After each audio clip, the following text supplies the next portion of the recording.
Welcome to the Deep Dive Spirituality Conversations podcast. I'm your host, Brian Russell, and today I'm going to do a solo episode on coaching. And in fact, the next couple of podcast episodes are going to be about the art and the science of coaching.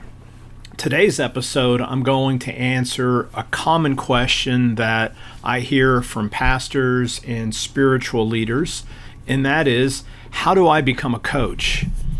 Now, to gain value from this episode, you don't even have to want to become a coach, but if you are interested in how to mentor, disciple, help friends, persons get unstuck, be a better leader in your workplace, this is an episode for you because I'm going to be sharing a lot of resources. Because ultimately, what we do in coaching is we help people to get out of their own way. Because what I've found as I've lived my almost 55 years on this planet is I'm my own worst enemy most of the time. And in fact, we know that transformation comes as a gift of God's grace, but have you ever noticed that a lot of people just don't get transformed? And have you ever noticed that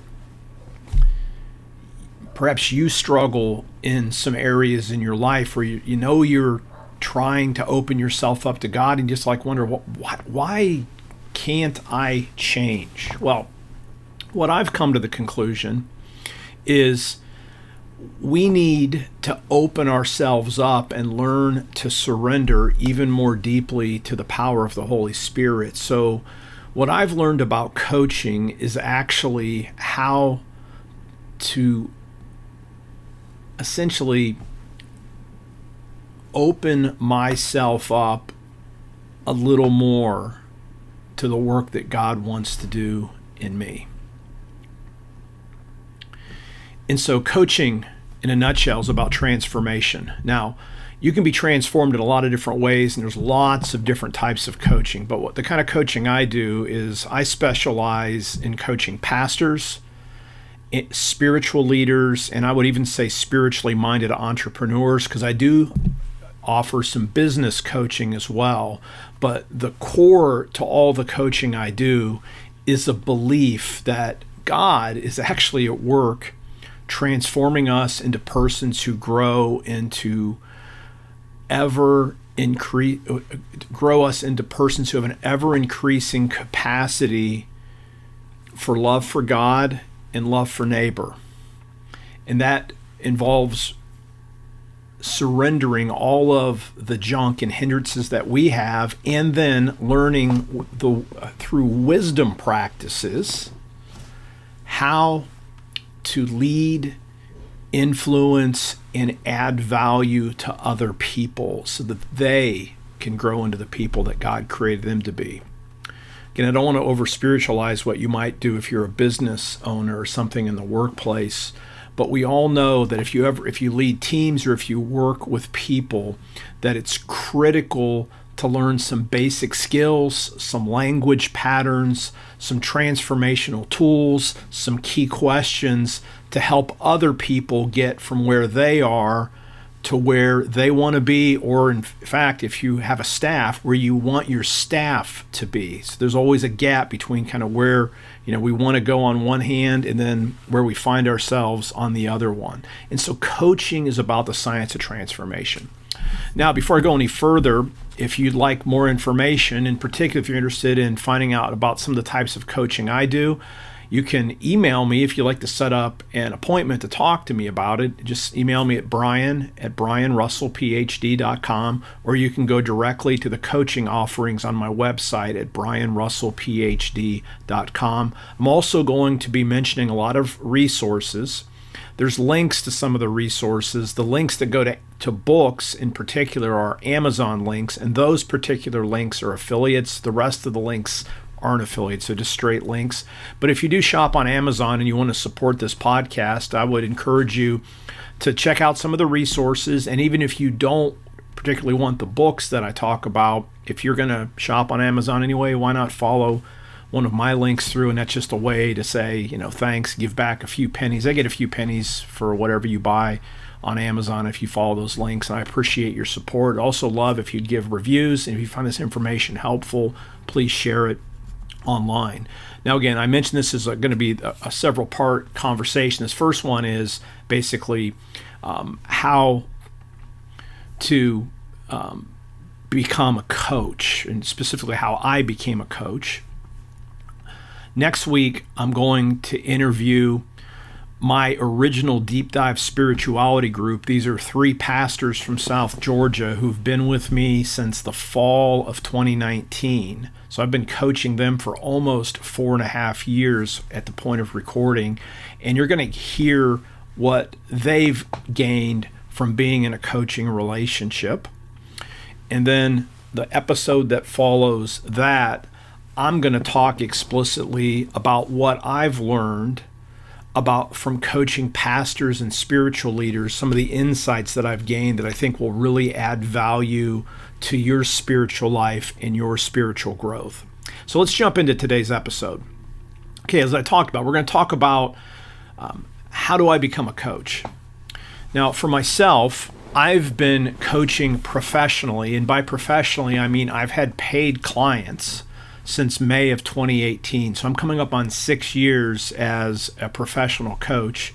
But my interest in coaching grew out of my own personal story and growth after a prolonged dark night of the soul. And if you've listened to other episodes of the podcast, I'm pretty transparent about that dark night of the soul, so I don't want to go back into that.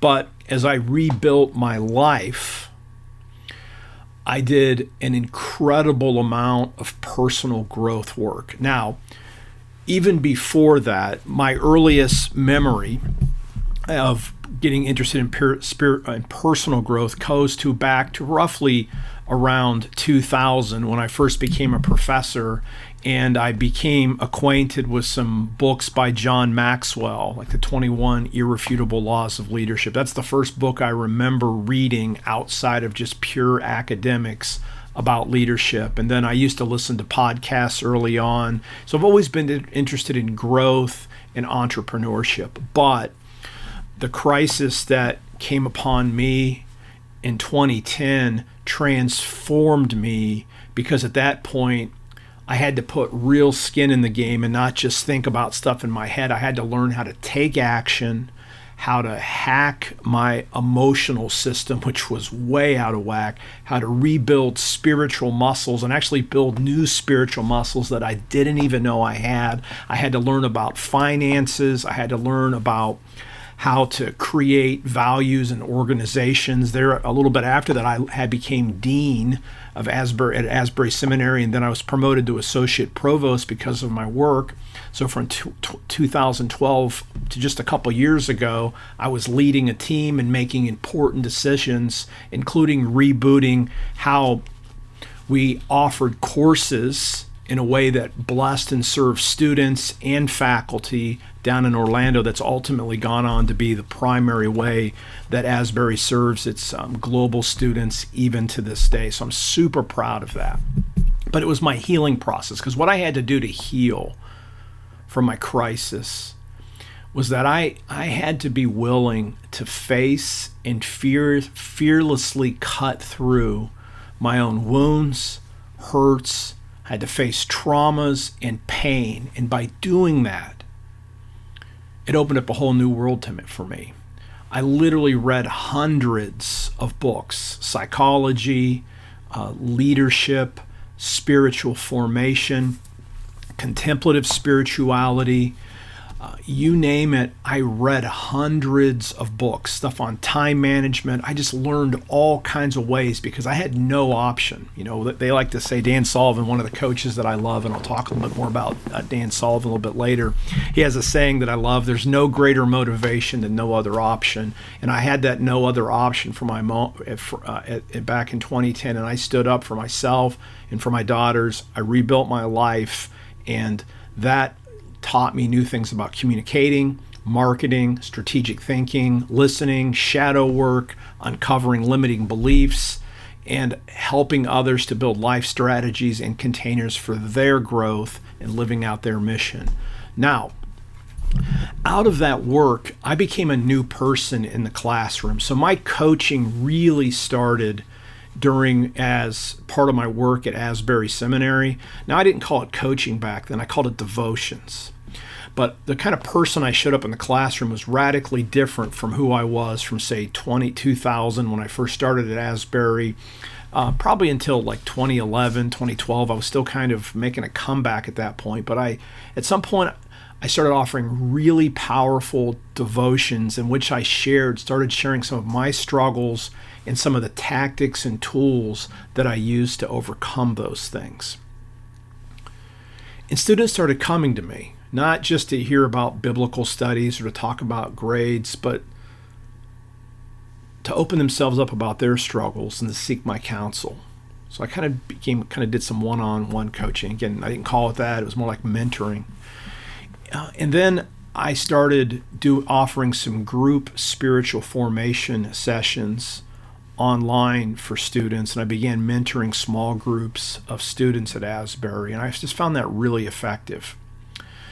Now, in 2018, I was invited by Glenn Gutek, who runs Awake Coaching and Consulting, and I still work for Awake. That's where my business coaching runs through.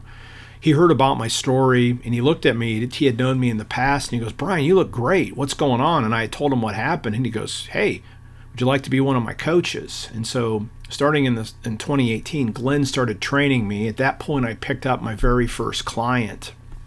And in a sense, I've been building my coaching practice since then. And I continue to learn. I continue to read. I've literally read hundreds of books that have helped me. And so what I want to share with you now is how you can learn the art and science of coaching. Now, the first takeaway that I want you to hear from this is that your life experience matters, right?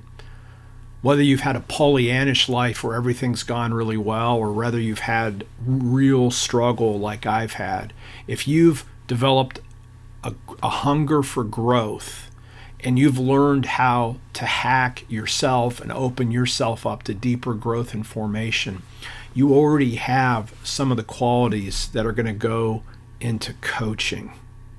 Because a coaching isn't about being a detached therapist. Coaches, we have skin in the game, we have life experience, we have tools, and we build listening habits and learn the questions that we asked ourselves or others asked us become the tools that we then share with other people that help others then open themselves up to growth and progress. And the second thing is, especially if you're a pastor listening to this, or maybe if you have a staff or you have some leadership position, all of your prior leadership work, good or bad, as long as you've learned to critically reflect on strengths and weaknesses, learn how to do autopsies without blame and drawn lessons from your challenges, and also studied when things went well. If you've been tracking all those things in your role, your life experience, your work experience can help you coach. So let me just talk a little bit about books that shape me. Every book has the potential, if you learn how to read it, to teach you something about coaching. But here's the key shift that you want to make as you train, is to refuse to read simply as a means to gathering mere information. I mean, this is a temptation sometimes for us as pastors even, is that we just want to tell people interesting things about the Bible. Information, in our world, all you need is Google for information. But what we want to learn about is transformation.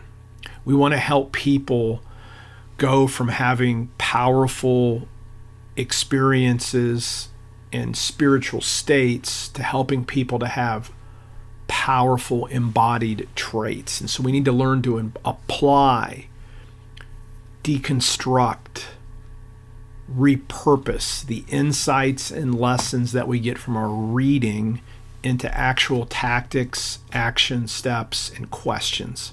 So learn to read everything that you read as a means to helping you and others experience transformation. Again, as I said, I've read hundreds of books that have prepared me and helped me grow into the person. But so I'm going to just give you some curated books. All the books that I mention are in the show notes, so please check them out. But these are the ones that if I had to go back and just offer a little bibliography, these are the ones that I would share with you, and these are the ones that I've integrated in my own style of coaching into the programs that I presently offer. First, I want to start with some classical resources. Now, first, I don't mention the Bible, but obviously, as a professor of biblical studies, as a Christian, I've been reading Scripture for over 40 years now, and so I am profoundly shaped by Scripture, but I'm not even going to list that one on because it's not a coaching book per se, but I have to say that underpins everything. That gives me my spiritual grounding. But as far as coaching, here's some classical resources. I highly recommend getting acquainted with the Stoics. In particular, again, a lot of folks today like Marcus Aurelius's Meditations. That's my third favorite one. I've listed in here, and I recommend, first of all, especially if you're a believer, start with Epictetus and get a hold of his discourses and selected writings. You can even start with his really short book, The Enchiridion. Now, the link that I have to one of his books includes all of his writings, so you can get them all in one place. But Epictetus will teach you outstanding mindsets.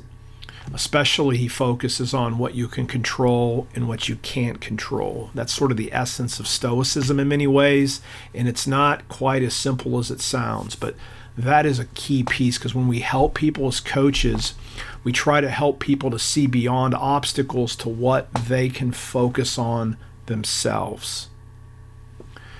Secondly, Seneca, and especially his Letters from a Stoic, just a collection of letters where Seneca was mentoring a younger leader and full of practical wisdom and great nuggets that will serve you. So those are classical sources. Now, the best of the best. These are the best books that I've read on coaching. And I put these in alphabetical order, but Jack Canfield, he's best known for Chicken Soup from the Soul, but he has a outstanding comprehensive book called The Success Principles, how to get from where you are to where you want to be. During my personal comeback, I took that book and applied it to my life, and it was powerful. It teaches about goal setting, time, all of the basics, the basic tools that you need as a coach are there. How to use language, affirmations, even some stuff on marketing. So Jack Canfield, The Success Principles. Again, all of these are in the show notes. Gay Hendricks has two great books. Gay Hendricks, The Big Leap and The Genius Zone. I think of all of these books, The Big Leap impacted me the most of all the books I'm going to live. I've read it 6 or 7 times. To me, it's one of the best books I've ever read, and I highly recommend reading The Big Leap because it talks about what it shows on the cover is a picture of a little goldfish jumping out of a little bowl into a bigger bowl. And when all of us that want to grow, and you can want to grow spiritually, financially, relationally, whatever, all of us will hit at some point a glass ceiling that's self-imposed. The Big Leap is about learning to hack your inner game so that you can open yourself up to all the abundance that God may have for you. And the follow-up to Big Leap is also outstanding by Gay Hendricks, The Genius Zone. Now, coaching proper, and I'll mention this name a little bit later, Rich Litvin, The Prosperous Coach. Now, this book is costly. It's very expensive, but it's one of the best books I've ever read on how to build a coaching practice. Because the hardest thing about being a coach is finding people that want to be your paying clients. And Rich Litvin has a system where he basically, in a nutshell, talks about having powerful conversations where you serve another person just with everything that you have. And through that process, you don't even have to sell the coaching. People want to work with you. I've used that to build my coaching business. Now, I do some limited marketing, but I have succeeded at coaching because I deliver. And the Prosperous Coach gives you some models for doing that. Also love two books that are related. These have to do with what you might call a midlife crisis, if you want to. It's not quite fair, but most of us get to a point in our life, not where we necessarily have a crisis, but where we need to make a shift from just working really hard to opening yourself up to truly become the person that we feel like we were called to be. James Hollis has an outstanding book called Finding Meaning in the Second Half of Life. And by the way, your second half of life can start even in your 20s. It's about making a shift. And then Richard Rohr, fantastic book that's based on Hollis's work, actually. He mentions him several times. Richard Rohr's book is Falling Upwards, A Spirituality for the Second Half of Life. To me, those are the best of the best. Now, let me mention a few other modern writers. John Maxwell. I love Maxwell's stuff. He has an amazing podcast also. The two of his books that I found most helpful for coaching were two of the first books that I read even before I was interested in coaching: Thinking for a Change and Failing Forward, Turning Mistakes into Stepping Stones for Success. And that second book would be one of the most important books I've ever read also, Failing Forward. Also love John O'Neill's book, The Paradox of Success. Winning at work, when winning at work means losing at life. And he talks about the importance of Sabbath and renewal and how to get unstuck when you find yourself burned out. Keith Ellis, The Magic Lamp, Goal Setting for People Who Hate Setting Goals. And when I've always been a kind of a dreamer, always had a million ideas. If you would look through my journals, you'll see all kinds of ideas that for a long time I never took action on.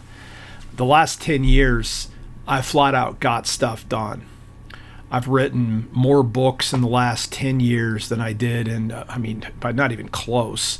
I've just produced multiple books. I was able to be dean. I was able to coach soccer. I was able to be a good father. I remarried. I have a great relationship with my wife. It all came when I learned to quit just thinking about stuff and saying what I should do or could do, and just flat out learn to start doing stuff. And the Magic Lamp helped me. Here's a one-sentence summary. Small things done consistently over time yield extraordinary results. You set a goal, you make it measurable, and you slowly take action. It's the best book I've ever seen on goal setting. Now, here's a book that often shows up in coaching circles. It's by Napoleon Hill. It's Think and Grow Rich. The book's a little strange. It's a little dated, but it basically gives a step-by-step plan for how to go from an idea to accomplishment. And if nothing else, towards the end of the book, Napoleon Hill has a series of self-inventory questions, and he also has a list of common fears that people have. The book is worth it just to go through the questions that Napoleon Hill asks and to read about the fears. Those themselves are transformational. Anything else you can glean from that book is a bonus. Patrick Lencioni, again, he's a very popular business coach. He's also a Christian. Two of his books that helped me, The 5 Dysfunctions of a Team, absolutely outstanding. The 5 Temptations of a CEO. If you're a pastor, I'd highly recommend reading both of those. And you can read that second book, The 5 Temptations of a CEO, and just substitute The 5 Temptations of a Pastor, and you would get full value from that. Dan Sullivan, who has been a huge influence on my coaching. You can find all kinds of podcasts with Dan Sullivan, but he has 3 books that I highly recommend. Always Be the Buyer, Attracting Other People's Highest Commitments to Your Biggest and Best Standards. That'll help you sort out who you want to work with. Always be the buyer. We don't sell coaching. We attract people that want to work with us. The Gap and the Gain. You'll hear next week a testimony from one of the pastors I've worked with who talked about the great insight that they've gotten from how I teach The Gap and the Gain. But it's basically the high achiever's guide to happiness, confidence, and success. Sullivan talks about the principle of what he says, always measure backwards instead of only focusing on where you're trying to get to, because there's always a gap between where you are and where you want to be. And the key to staying fulfilled and successful is to measure your progress and not just focus on how far you still have to go. And then he has a great book on teamwork called Who Not How. Richard Bandler, who was one of the original founders of neuro-linguistic programming, or NLP, I had the privilege of taking a class with him in person, which I'll talk about in a minute, but he has a great little book on NLP, How to Take Charge of Your Life, the User's Guide to NLP. And NLP, if you go into the history, is kind of a made-up word. Basically, what Bandler and a colleague did was they sort of hacked what three very outstanding therapists did to create real change in clients, and they broke it down into language patterns, and they teach you those language patterns. So that's a great book on how to use language in ways that empowers transformation. And the last book I'll mention is by Shirzad Chamine, Positive Intelligence, Why Only 20% of Teams and Individuals Achieve Their True Potential and How You Can Achieve Theirs. He has a great website, which I mentioned below, that lets you take a saboteur's test, but Chamine's book, Positive Intelligence, is a book that will help you hack the limiting beliefs that you have and the negative thoughts that loop through your mind, whether you're conscious or unconscious of them. Really important books. Now, I also did a lot of training to become a coach, and I continue to do that. I invest a significant portion of my budget every year in going to workshops, buying more books, and actually having a coach myself. But the best training that I've had is experiencing coaching. And in fact, if you want to be a coach, be coached. I've participated in 4 coaching experiences, as well as I've been, as I mentioned earlier, personally mentored. I still am by Glenn Gutek of Awake Coaching and Consulting. I still work for Awake. I'm a senior business coach, and Glenn has been coaching his very successful practice coaching small business owners and lawyers and attorneys for over 20 years now. Now, the first coach that I hired is still a personal friend of mine. His name is Mark Danzey. And Mark worked with me for 18 months. He taught me how to use various tools that I continue to use to this day. And that's the thing, when you are coached, you learn how to coach, because some of the same things that will work on you will work on the people that are drawn to your style of coaching. Second is I participated for a year along with my wife in the life coach school with Brooke Castillo and her team of coaching. And I did it for its full 12-month cycle, where we worked on something each month. And I was in these it was a really large group coaching program that I learned much from Brooke and her team.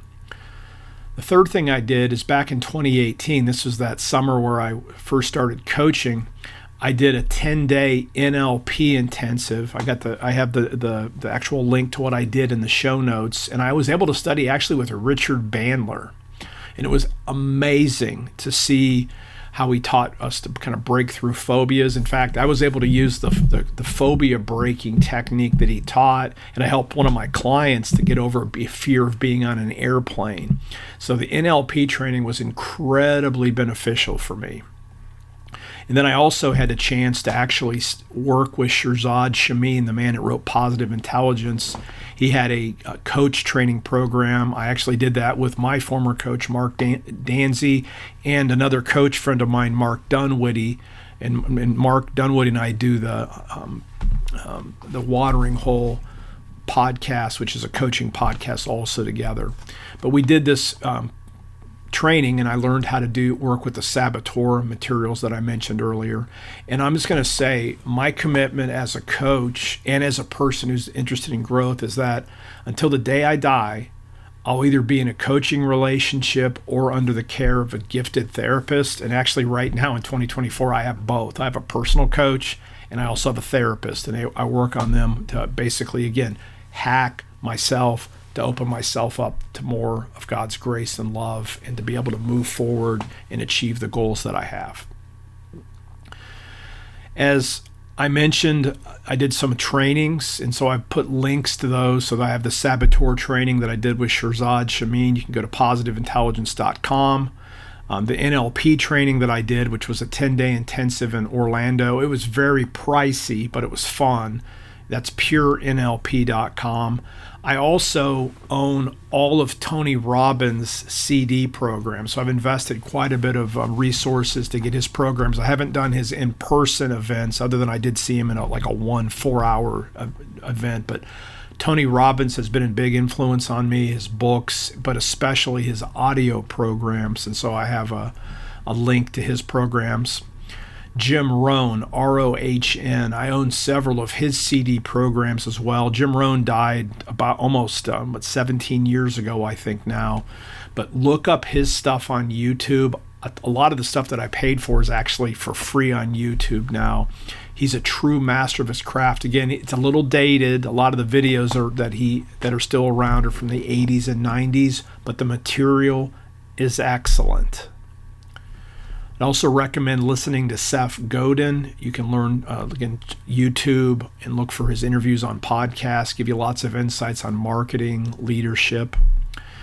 Now, here's the following podcast that I would highly recommend if you want to get training for coaching. The first podcast is the 10X Talks with Dan Sullivan and Joe Polish, and I would recommend starting at the very beginning. Go to the earliest ones and listen all the way through the whole thing. I've listened to all of them multiple times. Pretty much all of them are outstanding, and you'll get to think like a coach, because Dan Sullivan, I will just flat out say, is a genius coach. Capability Amplifier. That's more of a cutting edge podcast. It's newer. That has Mike Koenigs, and Dan Sullivan joins for a lot of the episodes. I would say focus on the ones where Dan Sullivan's present. There's lots of great guests, but you probably want to skip some of those unless you're looking to coach literally high earning entrepreneurs. Also recommend going and listening to the Big Leap podcast. I mentioned the Big Leap book by Gay Hendricks.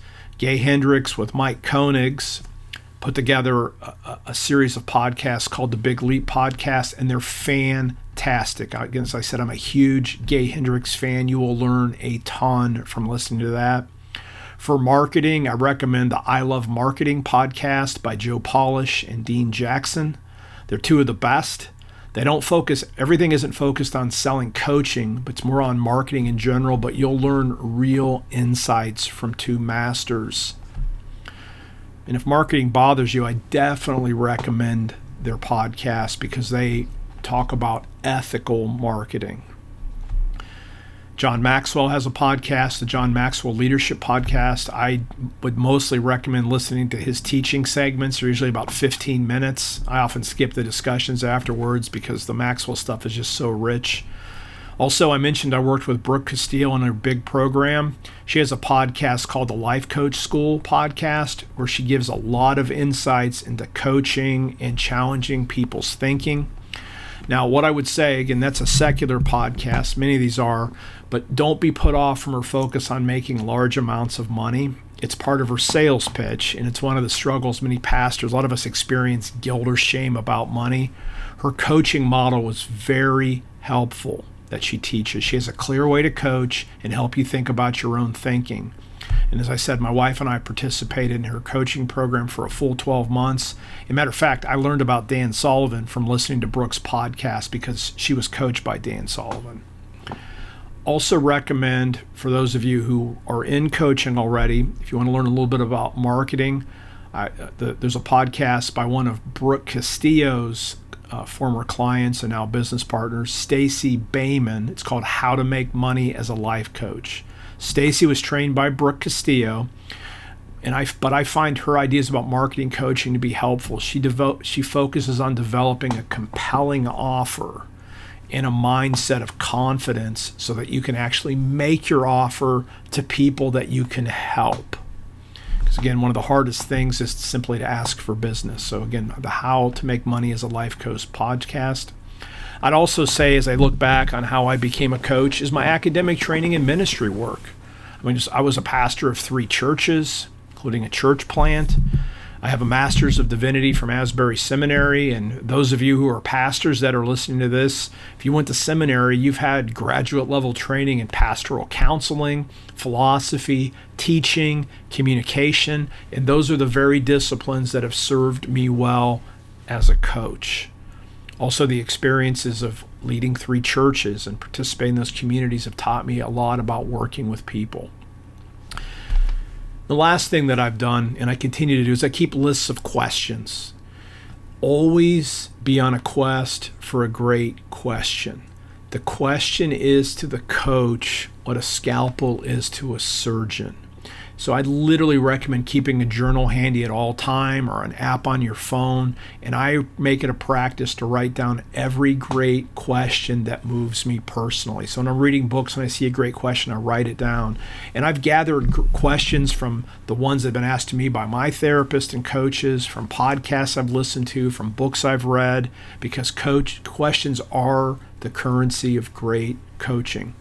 Now, down in the show notes, I have links to 2 banks of questions from prominent thought leaders that can give you some ideas. Tim Ferriss, who's a popular podcaster, he has a PDF that's available for free, 17 questions that changed my life. You'll find them helpful. Rich Litvin has 121 powerful questions for coaches and leaders. And if you listen to my other materials, you know that back in January 2024, I posted a series of 31 transformational questions that have really helped me. So those are some suggestions for some questions. So to wrap this up, too many pastors, spiritual leaders underestimate their training and preparation. You're more ready than you realize to coach. Now, I'm happy to answer your questions you may have. I'm also happy to receive suggestions to improve the resources that I've offered. And I would just say, if you're interested in working with an experienced coach who specializes in pastors and spiritual leaders, it would be an absolute privilege to serve you during this season of your life. I have group programs available, and I also have a few slots for one-on-one clients. Email me today at brian@brianrussellphd to set up a time. Again, thank you so much for listening to this episode of the Deep Dive Spirituality Conversations podcast. Until next time, live by faith, be known by love, and be a voice of hope to others.